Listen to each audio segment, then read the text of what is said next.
propagatorka demokracji agonistycznej, która za istotną wartość uznaje otwarte spory i konflikty ideowe. Chantal Mouffe.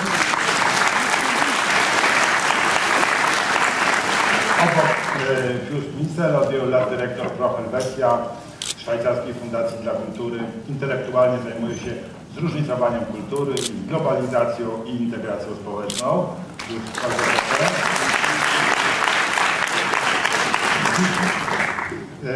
Dalej siedzi Fatos Lubonja, pisarz, dziennikarz, wieloletni więzień polityczny w Albanii, laureat m.in. literackich nagród Morawii i Herdera. Fatos Lubonja.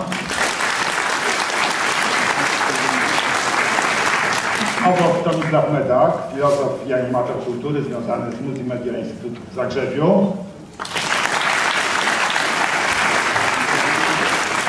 I Zbigniew Libera, twórca instalacji, artysta multimedialny, może się przekonamy, klasyk sztuki krytycznej, autor m.in. słynnego zestawu klocków Lego do budowy obozu koncentracyjnego. Zbigniew Libera. Proszę Państwa, czy wszyscy Państwo macie słuchawki? Kto nie ma słuchawek, to proszę natychmiast się udać do szatni, jeżeli nie rozumie po angielsku, bo nikt z Państwa nie mówi po angielsku naturalnie. Tu nie ma wśród nas native speakera i w związku z tym goście popatrzyli na Pana Liberę i na mnie i powiedzieli, że nie może być tak niesprawiedliwie, że my będziemy mówili w swoim języku, a oni w obcym. Więc zostaliśmy zmuszeni przez współpanelistów do tego, żebyśmy się mordowali po angielsku i będziemy próbowali to robić. Politically dedicated money and creativity as well as cultural consumptions and as well as political expectations. Of course, the problem is not sponsoring arts and artists, but sovereigns as well as wealthy people and institutions was also always important. But what happens to critical arts when it's under economic pressure of relatively colossal public investments dedicated to political goals, like state promotion, inclusion, national, local identity, European values, human rights, official anniversaries, different public events like this, for example, and so on. Apart from the question whether good or bad, real public interest or comforting contemporary culture. And we decided that the first chance is to speak is for Chantal Mouffe. Chantal, floor is yours. Please go ahead. Okay, thank you very much. So the question we are asked is public money corrupting or comforting contemporary culture? Well, I think that we need to begin by understanding what do we mean by public, because this is going to be very important in the answer given to the question. And I think we also need to situate this in the present conjuncture to understand, what is really at stake in this discussion. Because we are living in a moment in which an increasing number of European countries are reducing subsidies to cultural institutions in the name of freedom, in the name of choice. And so they are very much using the critique of the public money in order to defend the process of privatization. So I think there is a danger to accept this negative understanding of the public and accept the idea that public money leads to put creativity under pressure of political expectation. I'm not saying that it never happens, but if we are going to understand public in that direction, of course, we are going to play the game, I would say, of neoliberal forces. Because this understanding, this negative understanding of the public, is in fact the result of decades of neoliberal hegemony, which have demonized the state and presented the public, the private, as the place of freedom. And we know that it is, in fact, what has been at the center of the drive towards privatization of public services, public assets. And now I think we are in a new stage in which this process of privatization is really reaching and seriously undermining the field of culture. I'm just thinking, for instance, of recent cut in the UK and in the Netherlands, where the situation really is very, very, very bad for culture. And all this is in fact done in the name of we are going to provide more freedom of choice, and this is going to be very good because public money is something which is bad for culture. So there is today an understanding of the public, which, and I must say, I'm also a bit worried that not only the right which is presenting the negative view of the public, but we are also finding some sector of the left who identify the public with the state and then something necessarily oppressive. And for instance, they will say, well, what we need is to abandon the idea of the public and replace it by the idea of the common. I'm in fact thinking for the recent work of Antonio Negri and Michael Hart, which are exactly into that direction. For them, the public is something which is necessarily oppressive because it is the state. Well, I want to argue that the main danger today is not coming from the public, or from even if we understand the public as the state, but it is coming from the transformation of culture and art into commodities, whose production is submitted to the logic of the market and is driven by the search for profit. I mean, this is really what we are witnessing.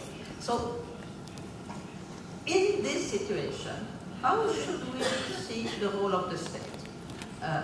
Should we accept that the state need to get less and less involved in culture, or the contrary, could we see the state as an ally in the struggle against this process of commodification?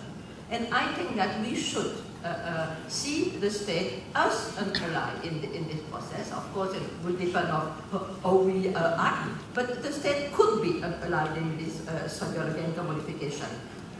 It could in fact provide a protection against this process of commodification.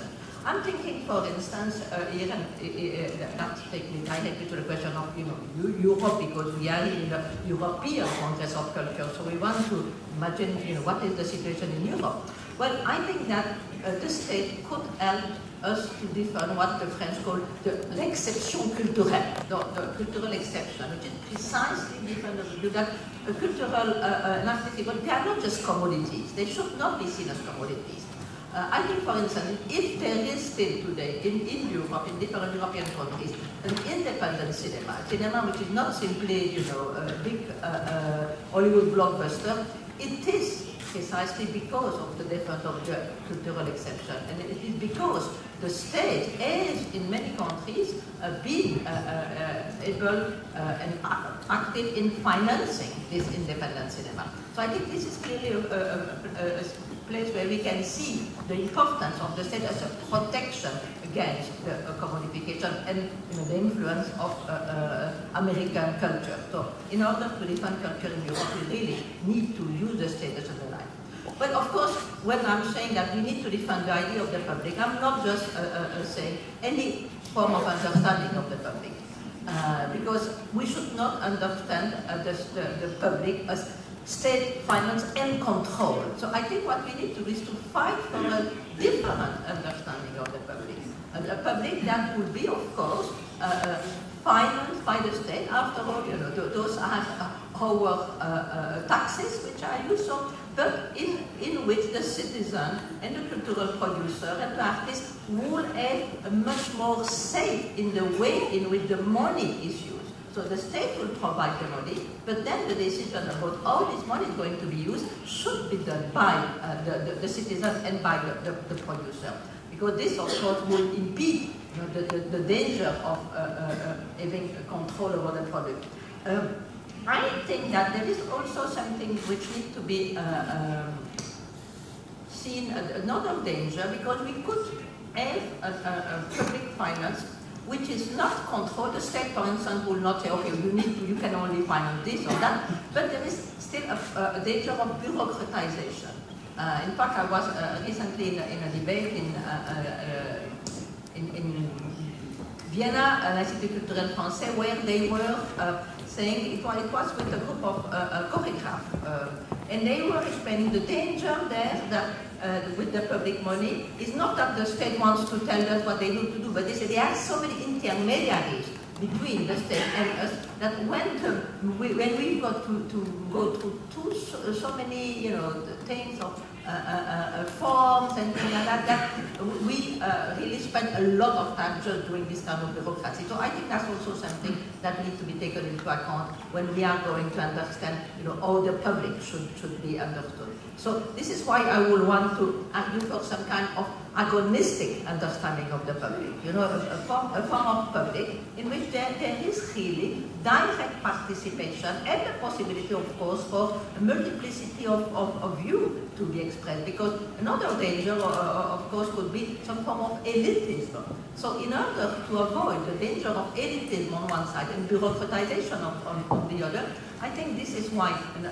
of course it's corrupting and of course it's comforting. I haven't seen a coin yet without two faces. And then a preliminary remark, I prefer the term arts to the term culture, culture being a complex system of values, usually taming arts. Then, to the theme, the answer differs from country to country. I think each nation is at a different point in its history. But looking for a general pattern, let me say this, and I start with a historical roundup. Arts always needed money. This is very simple. For centuries, arts got it from power, from emperors, from the church. For centuries, the church was the most influential supporter of the arts. Then from the aristocracy, and after the era of enlightenment, from the new industrial bourgeoisie. Never, you have to remember, this support was altruistic. Arts always had to serve higher aims, to glorify God, to celebrate the rulers, to educate the people. And was, that's very important, commissioned. Arts living without money from power were always anonymous and essentially critical or oppositional and called popular arts. The freedom of artistic expression, this is my address to all the critics of neoliberalism, arrived with media. The invention of the printing press, for example, by Gutenberg, made only a self-sustaining book production possible. Suddenly, authors could feed themselves by selling their books. The same with the invention of industrial painting colors in the 18th century. Painters became independent from kings and popes. Then photography, film, the music recording, the internet finally, and computer games. Each technological intervention created new room for expression and opened up new markets so artists could produce beyond political control. It may be hard or soft. Yet this, obviously we see it, did not stop the nation state to use arts as an instrument of policy. On the contrary, the uncontrollable energies of the markets were calling for a counter-movement. It was censorship on the one side and a controlled arts or culture system on the other side. More and more the support to arts was linked to a social and economical agenda. The system of allocation, of course, shifted over time from politically driven commissioning to commissions to experts and juries. This democratization of public funding came along with artistic freedom introduced into our constitutions. We are now living in the period of cultural management. Hard control, this is a resume, gave way to soft. Nowadays, getting funding is a question of criteria and procedures.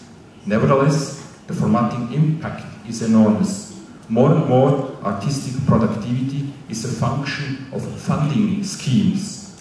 Centuries ago, it was the power seeking the artist for its competencies. Nowadays, it is the artist seeking proximity to power in order to access funding. And the beneficiaries of the actual system, anxious not to share their piece of the cake with newcomers, slow down real intervention, innovation, see all the discussion related to the question if computer games are art or not. This self-control is severed by the effects of the new cultural policy started in the 70s in Western Europe. Culture for all was the great issue there. It multiplied the number of institutions and artistic output in general. Thus, the significance of the individual artwork diminished, and arts turned into a background music for contemporary society and policy. Art could be critical as it liked, as long as it remains in its niches. This is what Chantal called the commodification, but not driven by the market, driven by cultural policy. So two parallel systems were established, both with strengths and weaknesses. The market is highly competitive, few make their living, we know, many are copying the successful. The seductive power of success is enormous. The key issues but are perfection and inclusion. 75% of the population are consumers of artistic products. Public funding, on the other side, cares of prestige and niches at niches. The key issues here are intention and exclusion. Only 10% of the population is concerned. So my conclusion, both systems are comforting and both are corrupting. The market is extremely selective, public money is highly exclusive. Given that the society is a dialectical system, we need both of them. As for public money, allocating systems have to be rethought in a way that they renew themselves. And I will follow Chantal if she put the question, what do we mean with public? I think we should put in the question, what do we mean with culture? In the sense, what kind of culture do we want to produce? And if we intend with culture, critical culture, the culture who somehow challenges reality, wants to change, let's say, the world, culture as a mission, etc., in enlightened terms, then the relationship with institutions is very complex. When Sartre refused the Nobel Prize, he gave as an argument the need to refuse the institutions. Now, still the problem remains.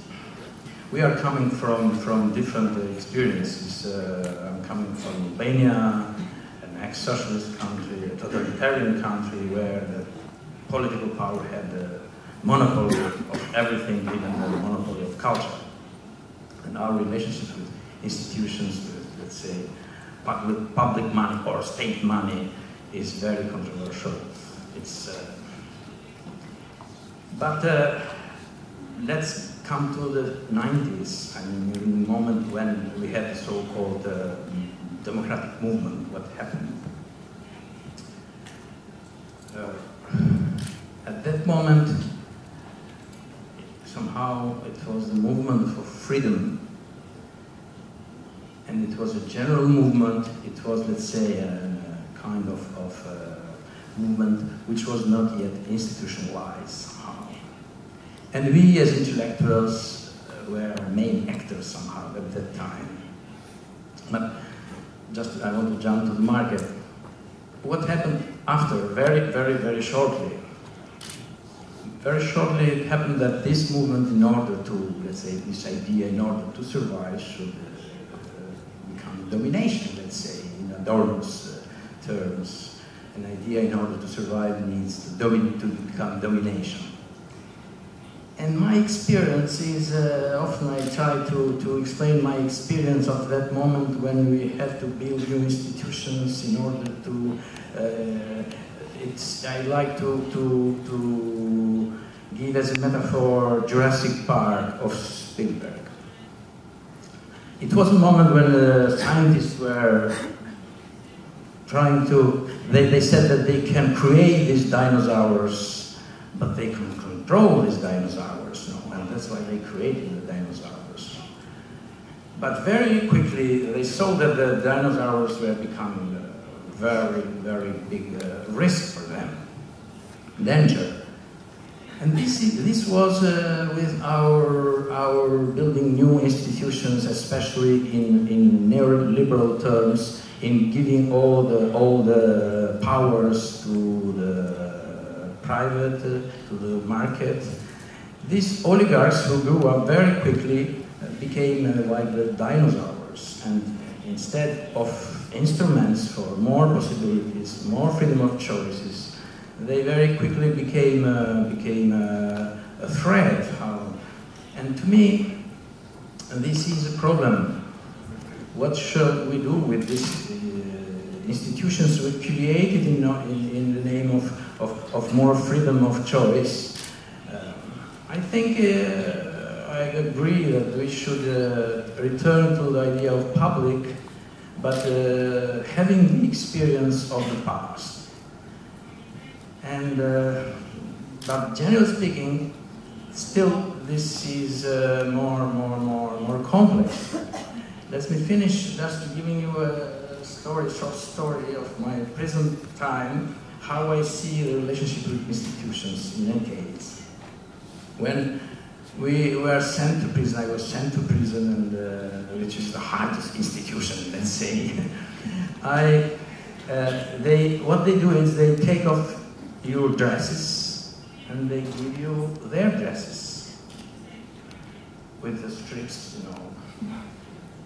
And then when I had these dresses, and I went to see myself, and we didn't have even mirrors there, but I tried to find a window with a glass and to see myself how I was looking with this new dress.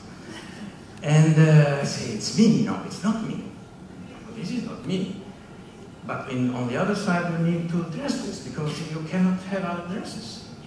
So in order to survive, you need to dress this. But still you will always refuse it. You will say, this is not my dress.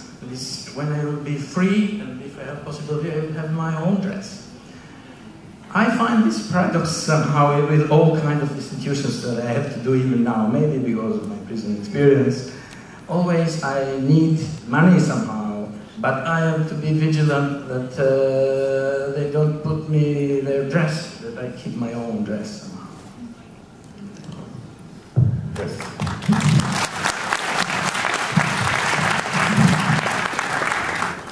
That's the problem, we'll come to it later as well, but when there's a massive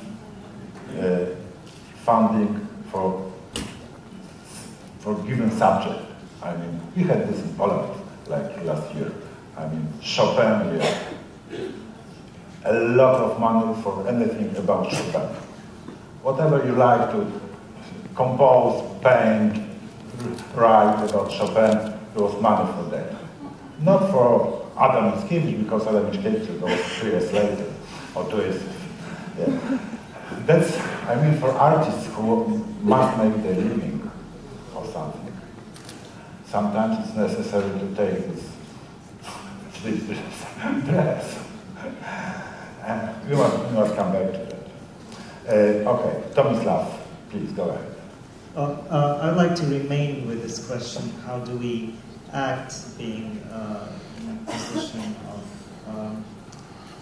of submitting to power or being under power? And I come from a context where I could say that I'm double minoritarian insofar as if culture is already subsumed to politics, I come from a segment of culture which is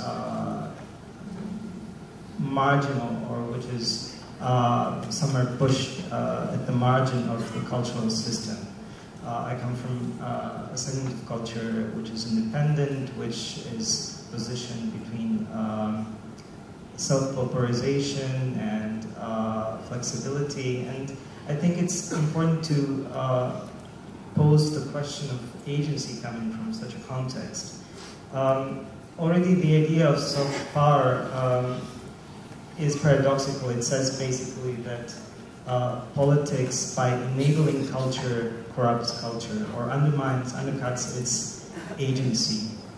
I would like to offer 2 examples how this works in strange ways, how conformity in the cultural system can become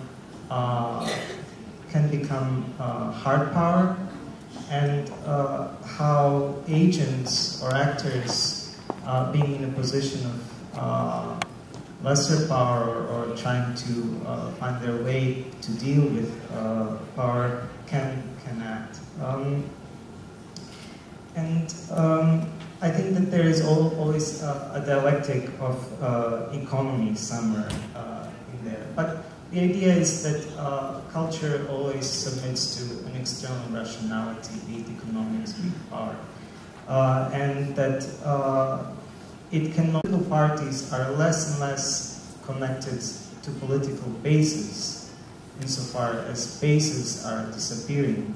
For instance, worker movements, community associations, all these kinds of things based either on labor organization or traditional organizations are disappearing, except for religious organizations that the political right is increasingly speaking to. In that position, there is a problem where do we represent the social dynamic? Where do we represent the social reality? And it is increasingly culture and artistic production that becomes the privileged place, at least in the eyes of cultural policy, where this should happen. And the problem is following. Culture is, and arts are clearly acquiring a certain agency for that. But the problem is that politics is no longer invested into building a strong public sphere. It is no longer trying to be accountable to the processes antagonistic of building public opinions and transferring them into legislation. But they are trying to be media operations, working from elections to elections, and trying to get the most votes in, which brings them under a different dynamic. Basically, they are producing symbolic inefficiency by producing so many messages that try to align to public opinion and different surveys. And it is here that while culture and arts acquire certain agency, that the politics is fleeing from the domain of the public sphere. It is trying to secure its viability, its success in the next elections by seeking contacts with other forms of power, primarily economic forms of power. And it is here that I think culture and art should not. And I think that culture and art is not exactly the same.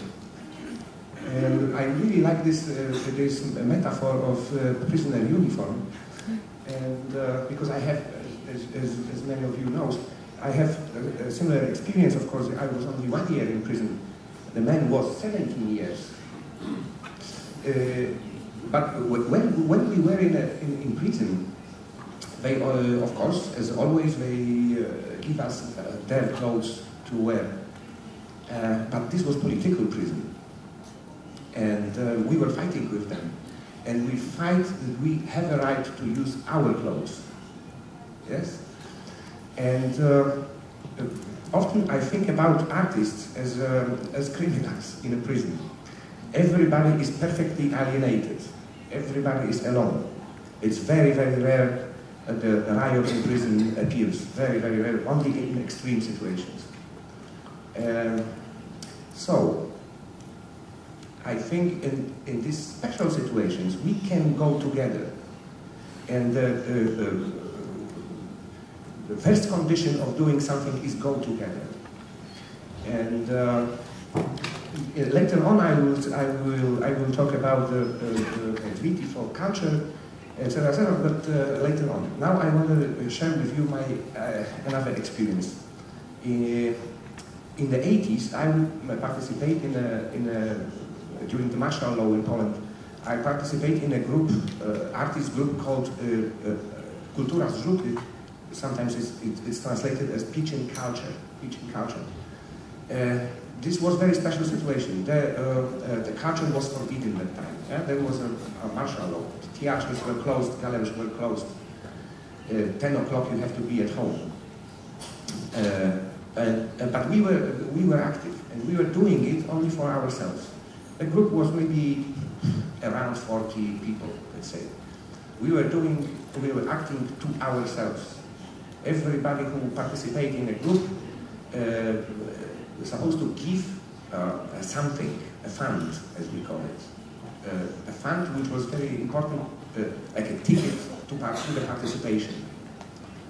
So, and I think that we achieved also artistically a very high level of what we were doing. But the price of it is that the group is still very little known in Poland. It's almost not included in art history. But I'm sure it will come. But at the end of my short speech, I want to say that everything is possible. So and that depends on us. Well, the Polish government organized it as I guess to convince us to support the proposition of Mr. Hausner and Leszek Parcerowicz to privatize all the culture, all the institutions, etc. They failed because this was the perfect occasion to get together, as I said. So many different fields of culture, theater and music and literature and visual art and film, who were alienated before. It was a perfect occasion to consolidate our powers, and this Congress of Polish Culture was this moment. After the Congress,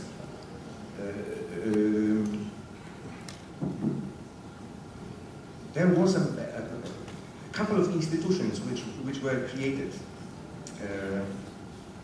or idea of these institutions were found during the Congress. And one of these institutions, it's not institution, it's a society. It's Obywatelskie Forum Sztuki Współczesnej. I don't know how to translate it. Citizen Forum of the Contemporary Art, something like that.